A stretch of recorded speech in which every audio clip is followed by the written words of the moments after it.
షాకిరాన్ ఎక్కడికి వెళ్తున్నావు?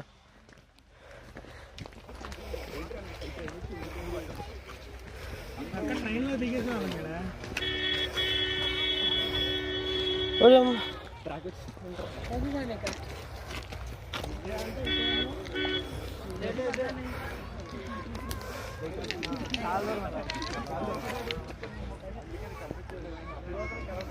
So friends, సొంత వెహికల్స్ తీసుకొచ్చారు. కటిక వాటర్ ఫాల్స్ ఏంటంటే రోడ్ అనేది అసలు బాగోదు.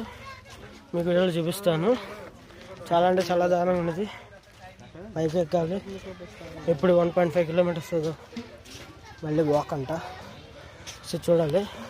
ఇక్కడ వీళ్ళు ఏంటంటే గిరిజన ఔషధాలు కూడా అమ్ముతున్నట్టున్నారు. చూపిస్తారు. ఔషధాలు అమ్ముతున్నారు. చికెన్ చిక్కాలు చిక్కన్. సో మీరు వింటున్నారా వాటర్ ఫాల్ సౌండ్? దగ్గరికి వస్తాం, మనం పిలుస్తున్నాను.